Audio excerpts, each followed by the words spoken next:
back to my YouTube channel.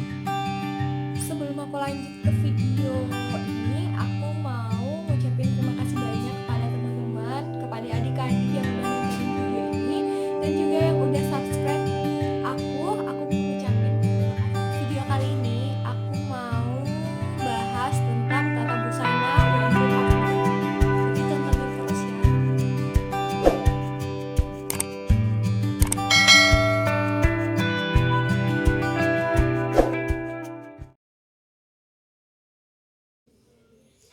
Assalamualaikum warahmatullahi wabarakatuh.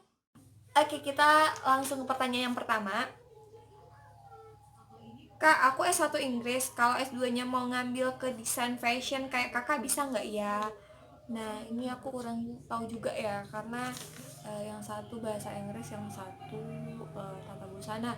Tapi kalau misalnya teman-teman atau kamu mau masuk ke tata busana atau fashion itu juga bisa di swasta kayak Esmod, kayak Bunka, dan itu kalau Esmod itu setahu aku umur berapapun nanti di sana akan diterima. Cuman yang setahu aku juga yang di Indonesia itu hanya ada D1, D3 dan juga kursusnya kayak gitu. Jadi mungkin kakak bisa masuk ke sana, tapi memang hanya D1 dan D3-nya gitu.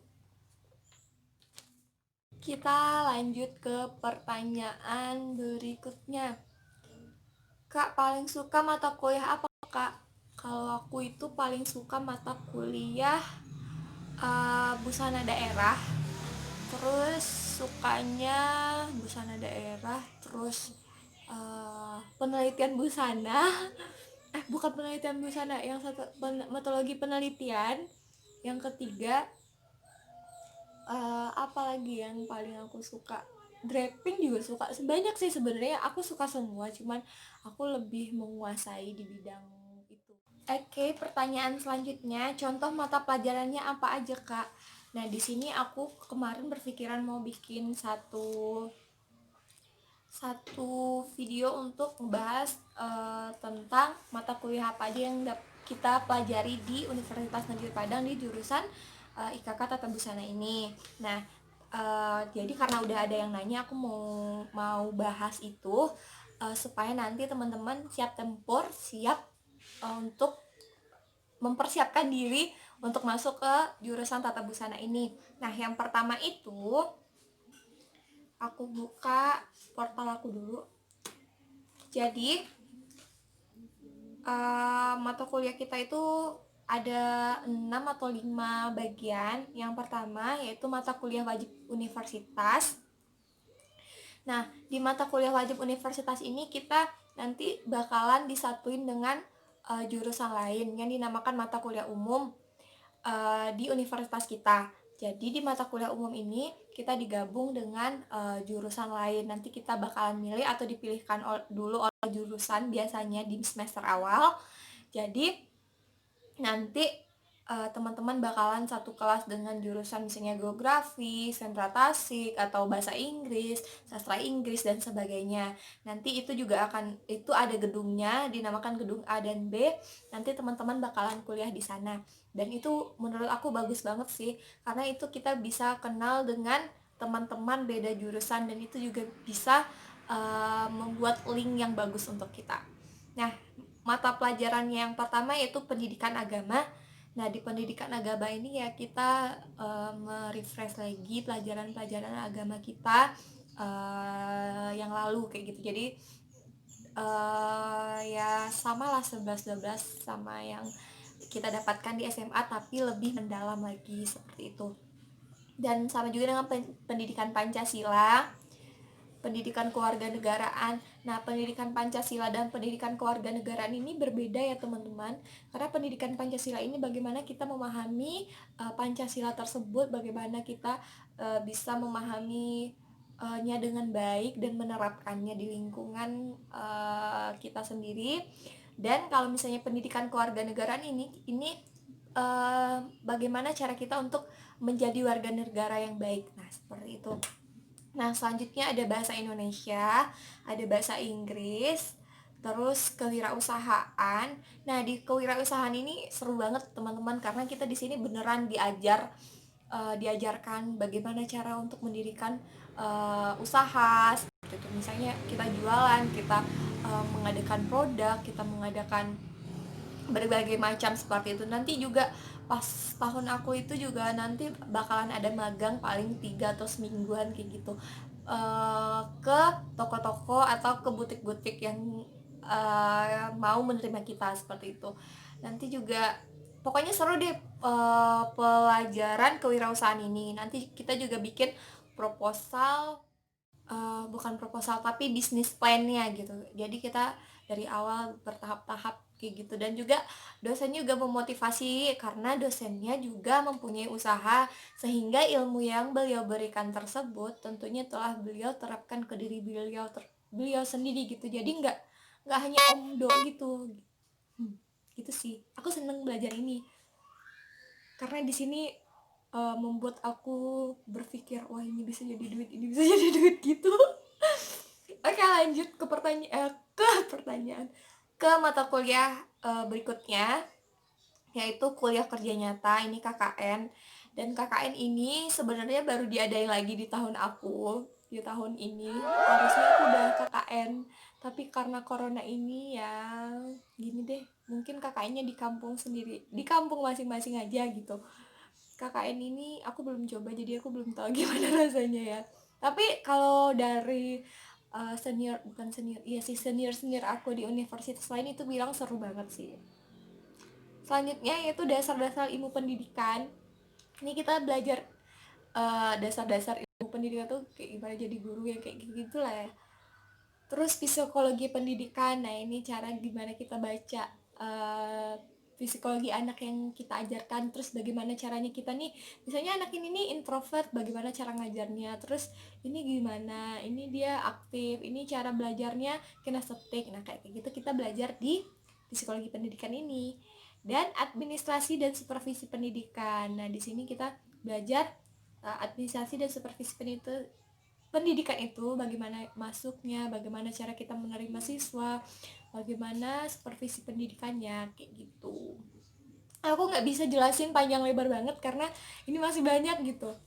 Selanjutnya yaitu bimbingan dan konseling. Ini bagaimana kita untuk bisa membaca juga sih, membaca tentang karakter siswa kita gitu. Kita membantu masalahnya, cara pendekatannya gitu. Hampir sama dengan psikologi pendidikan, tapi dia berbeda. Selanjutnya itu program pengalaman lapangan PPL. Nah, ini biasanya kan karena kita keguruan, karena aku kan kependidikan, jadi aku bakalan praktek di sekolah-sekolah. Jadi misalnya karena aku kan tata busana, jadi aku nanti bakalan prakteknya di SMK gitu. Nanti temen aku yang PLB nanti prakteknya di sekolah, apa sih, sekolah PLB gitu kan. Nah ya gitu, nanti kita bakal ngajar di sana, bikin silabusnya, RPP-nya dan sebagainya. Selanjutnya itu ada mata kuliah pilihan universitas. Nah, di sini di kurikulum aku itu cuman ada satu, yaitu budaya alam Minangkabau. Dan selanjutnya mata kuliah wajib fakultas itu ilmu kesejahteraan keluarga. Nah, ini dia jurusan kita gitu, namanya ilmu kesejahteraan keluarga. Di sini tuh kita belajar bagaimana menjadi seorang istri, seorang ibu, seorang ibu rumah tangga yang bisa menghasilkan duit ya, kayak gitulah pokoknya, untuk keluarga yang sejahtera kayak gitu.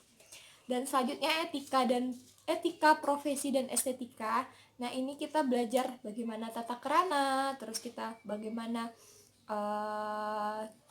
cara berpakaian, bagaimana cara duduk, bagaimana cara menyapa, bagaimana pokoknya semua diatur kayak gitu. Jadi kita belajarnya di sini. Jadi teman-teman nggak perlu khawatir juga sih kalau misalnya kurang tahu ini, karena kita akan belajar di sini bagaimana cara menghargai orang, bagaimana cara berperilaku ke yang lebih tua gitu. Kita akan diajarkan di estetika dan profesi etika profesi dan estetika gitu. Jadi nanti teman-teman diajar bagaimana cara menjemput tamu misalnya, atau menyambut customer teman-teman gitu.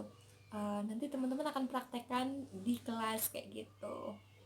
Selanjutnya strategi pembelajaran. Nah, di sini strategi pembelajaran ini uh, bagaimana cara kita ngajar juga sih.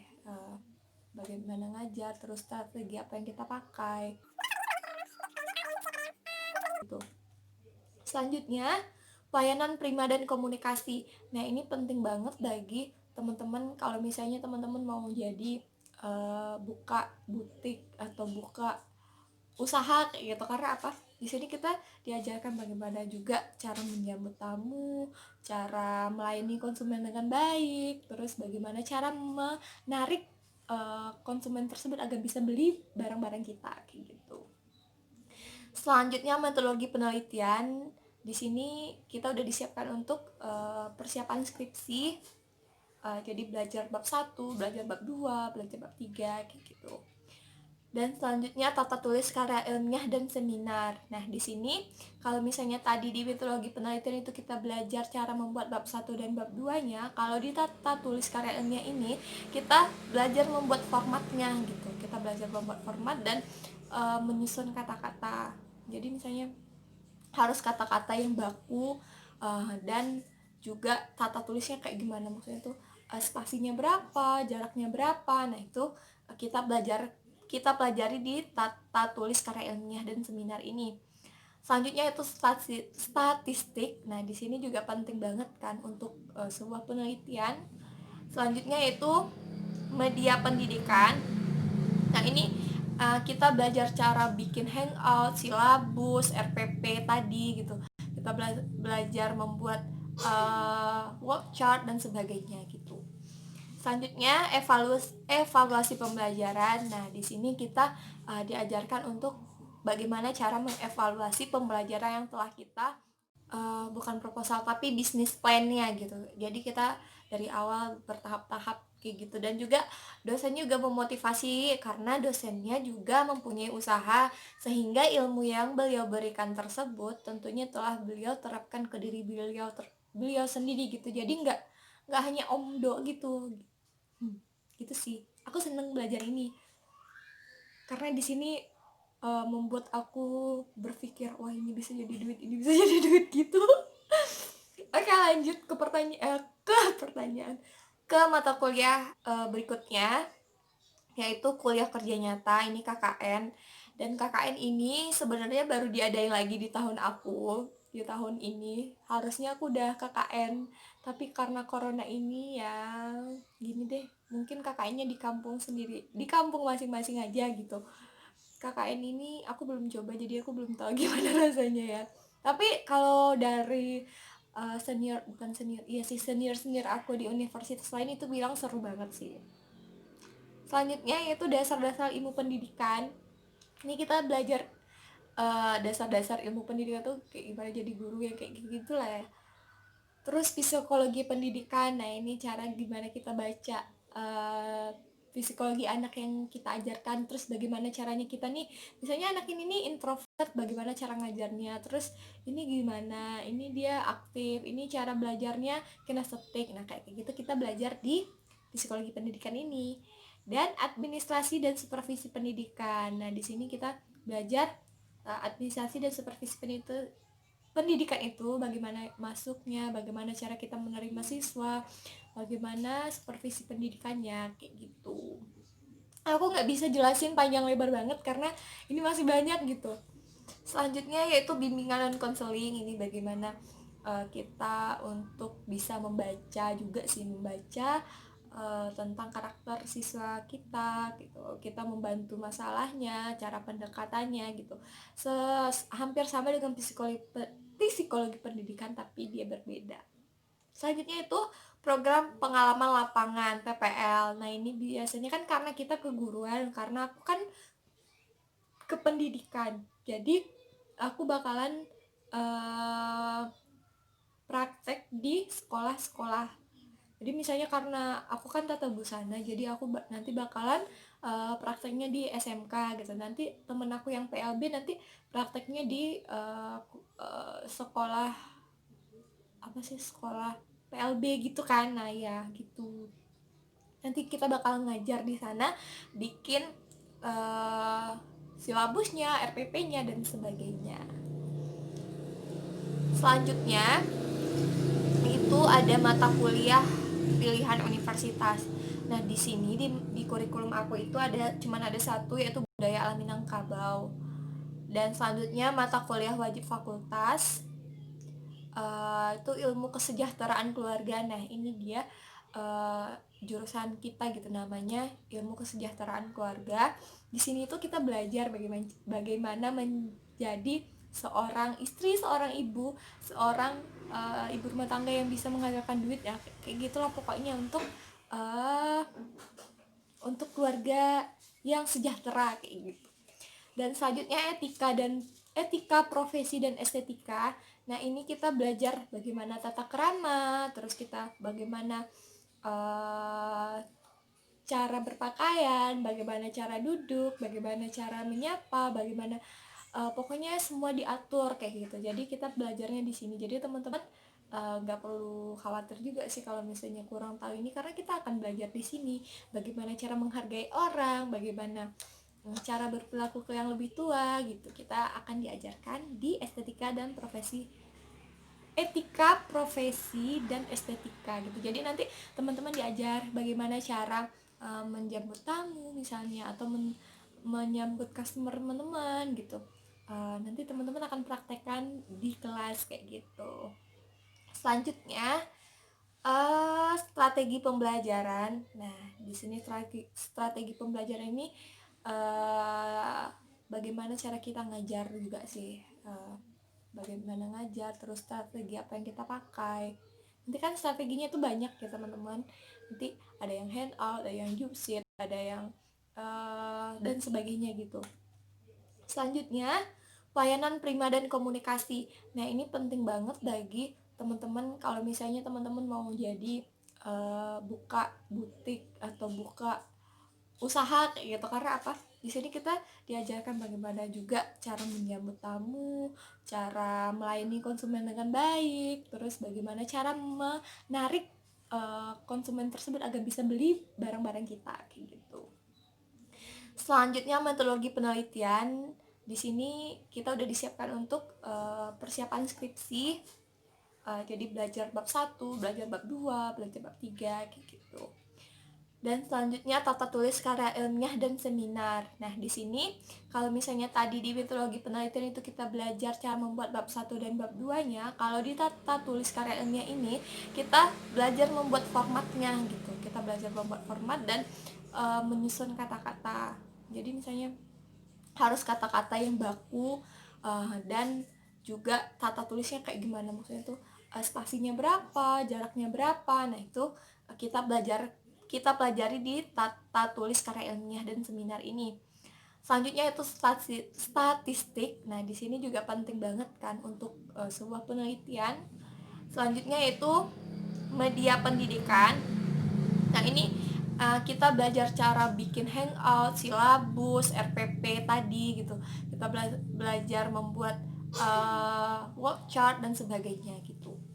Selanjutnya evaluasi pembelajaran. Nah, di sini kita diajarkan untuk bagaimana cara mengevaluasi pembelajaran yang telah kita. Selanjutnya yaitu pedagogi kejuruan. Yang ke-11 kurikulum pendidikan teknologi kejuruan. Nah, jadi ini tuh kita bahas tentang kurikulum ini pantas nggak sih untuk anak didik kita. Karena apa? Karena kurikulum itu kan setiap waktu kan bisa berubah-ubah seperti itu kan. Karena apa? Karena zaman juga berubah gitu. Jadi kita menyesuaikan dengan zaman yang ada di saat itu. Jadi kita belajar juga tentang hal itu. Dan mungkin hanya itu yang dapat aku sharing ke teman-teman hari ini. Semoga bermanfaat dan jangan lupa di subscribe dan di like, di nyalain lonceng juga gitu, agar aku bisa lagi berbagi ilmu lebih baik lagi dan terus belajar untuk bikin video yang lebih